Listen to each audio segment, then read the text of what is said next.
So I hope that our next guest is online. Jessika, не знам дали някой от вас попадал на книгата "Троловете на Путин", но Jessika Aro от Финландия направи наистина страхотен бестселър. Вече издават на страшно много езици. Изключителен журналист, много добра приятелка. Надявам се да се появи всеки момент. Hello, Jessika. Hello, how are you? Thank you. From Helsinki. Thank you very much, Helsinki, to be with us today. Greetings from Sofia. Thank you. We have even our good friend, the Finnish ambassador, Christina, here with us, but also hundreds of young people very interested in what is happening in the modern world these days. And of course, all of us, we are experts on the military operations, and we know the Ukrainian forces and the Russian forces, who is stronger, who is weaker, what's happening, but not so many of us, we understand the cyber war and the importance of the cyber war. And I do believe that the majority of the audience today, they know about your absolutely stunning book, Putin's Trolls, and translated into Bulgarian language a couple of months ago. So first of all, congratulations for the deep research and for the very professional journalistic job. Jessika Aro is a Finnish journalist, investigative journalist with amazing knowledge on the modern weapons of doing the war, because indeed one day the military fights will stop, but most probably the cyber or the fights on the cyber environment will not stop, and they will be more and more sophisticated. So with these words, I give the floor to Jessika, and one more time, thank you very much for joining us. Thank you so much, and thank you for having me. It's really such an honor. I'm really looking forward for this discussion. So let's start with the propaganda weapons in the modern world. How do you estimate the power of the military fights compared to the online, to the cyber fights? It's a really good question.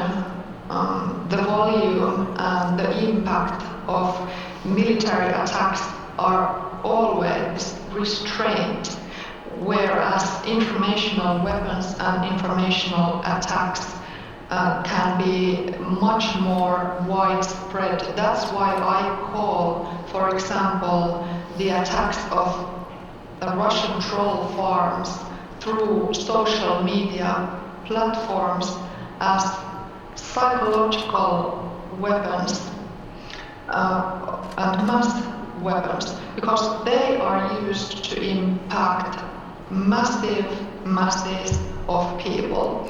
And unfortunately, the social media platforms do not restrain the activities of Russian troll and propaganda architects nearly enough, if at all.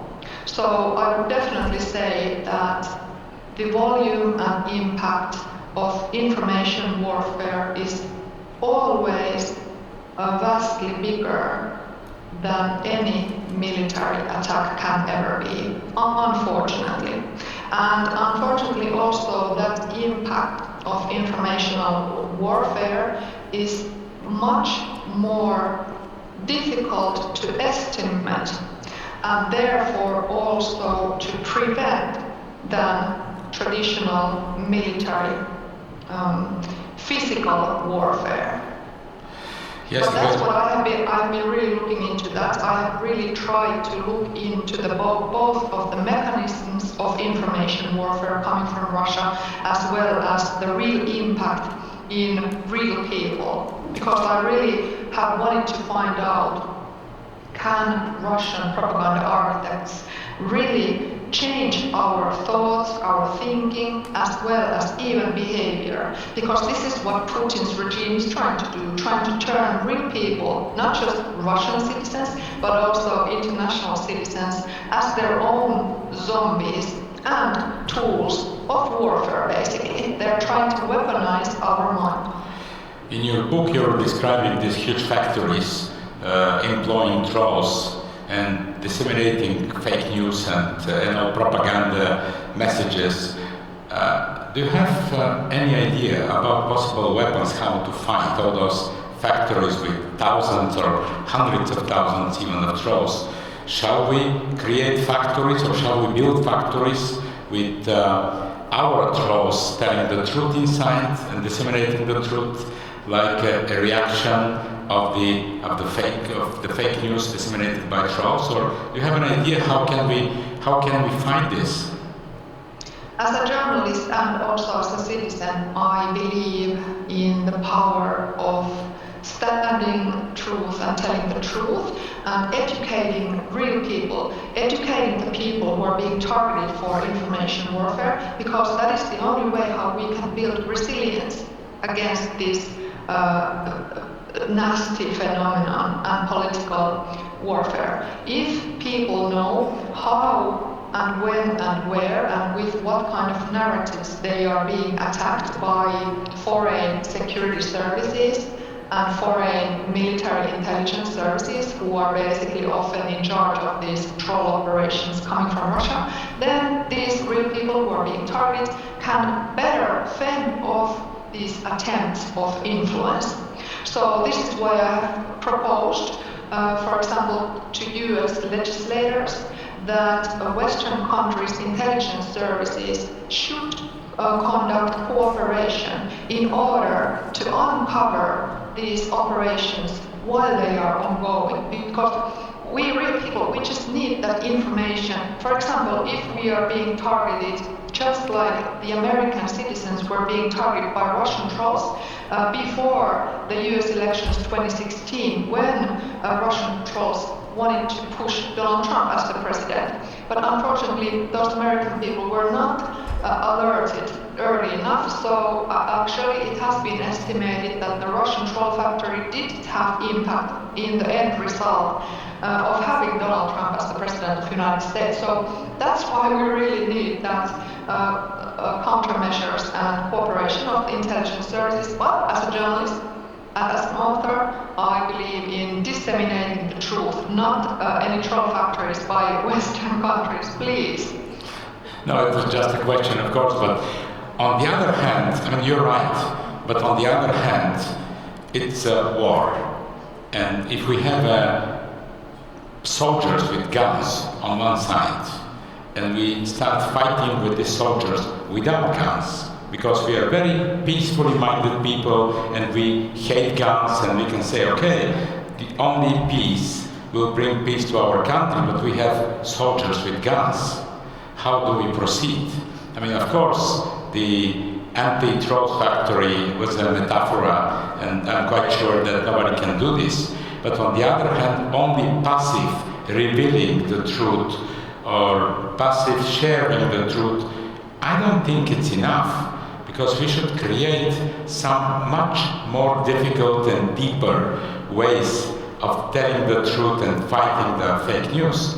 You know, we can disclose the authors of fake news. We can disclose where they are and who are they.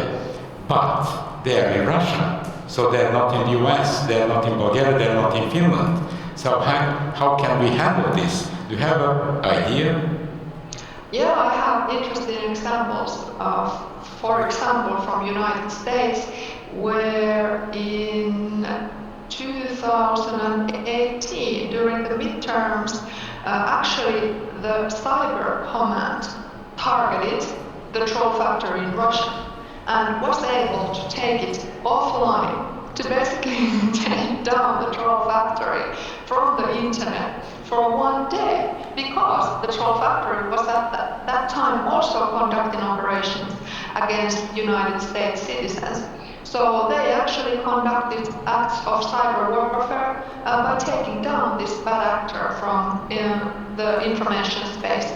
So this is what I would, of course, be interested in exploring, but as a civilian, as a promoter of human rights, freedom of speech, which by the way does not belong to Russian trolls or Russian security services because it's a human right and not a troll right. So I believe that a massive role belongs to the social media platforms, who should actually protect its users much better than what they're doing at the moment. So if they when they witness Russian troll factories taking advantage, committing crimes, conducting criminal campaigns, conducting hate speech, for example, against Ukrainians, radicalizing real people into violent movements, as the Putinists, for example, they just have to take this material down and also protect the underage, the children user of these platforms who just are in a really risky place if they are just scrolling through some Russian troll material from, let's say, Instagram or Facebook. But the troll factories will continue to exist, especially on the foreign territories, because 15, 20 years ago it was very easy. You have newspaper, and this newspaper could be banned in Finland, could be banned in Bulgaria, or whatever. You have books, there might not be allowed to enter the country. Now there are no borders. So do we need a special legislation, in this case most probably European legislation, first of all to control the hate speech and the fake news and all those content which might be shared by bad people, let's say this word. And number two, to control the operators, the owners of the platforms. How do you judge which speech is hate and which is, let's say, normal or medium and the other one is positive? Excellent questions.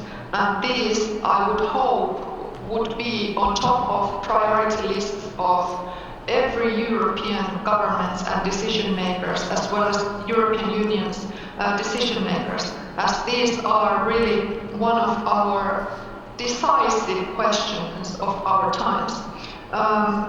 Fake news you cannot prohibit, even the real media actually makes some fake news sometimes, and that cannot just be criminalized just like that. But crimes that exist like hate speech, let's say incitement against minorities, incitement into hateful actions or incitement into crimes. This is where those social media companies should be regulated in a manner that really doesn't allow them to help this spread like wildfire. We have witnessed, for example, Facebook being used to agitate genocide against the Rohingya minority in Burma. So whenever such action arises, then our regulators should be regulating these platforms. So at least taking down criminal campaigns.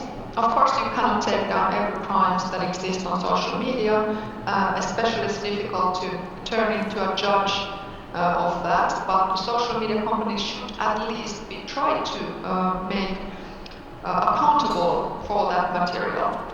Last question. I'm one of the persons who are speaking very in favor of criminalizing the fake news, and I was speaking not far away from now in Helsinki, in an international PR forum, and I do believe that if we put the fake news in the category of criminal acts, or we put them into criminal codes, I mean, it will help. It's like you drive your car, and if you commit a crime with your car, then you go to the criminal court. So even with the news, it's much more dangerous, because with the car, and you can hit 1 or 2 or 5 people, but with the fake news, you can hit sometimes millions. Do you think it's a good approach? As mentioned before, I'm not a fan of criminalizing the idea of fake news.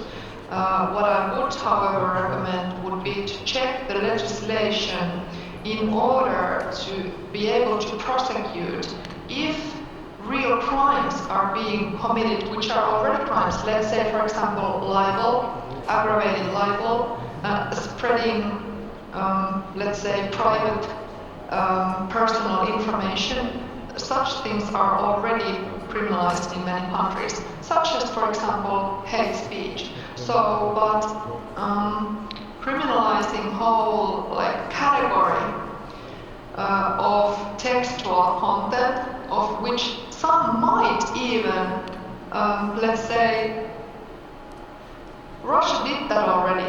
They criminalized fake news, and in their legislation, fake news means actually telling the truth about the Russian military. So let's not go there. I know you didn't mean to go there, but just to give an example of how that can be taken advantage of in a really bad way. It's a very journalistic and very Finnish answer, because Finland is the country of freedom and free speech as well. So, kiitos. Thank you very much, ladies and gentlemen. Jessika, we are expecting more Putin trolls, her next book, very soon. And you are mostly welcome to come to Sofia and to meet us in person. And what I want to say is that we love you. Oh, I love you too. Thank you so much. Thank you very much, Jessika.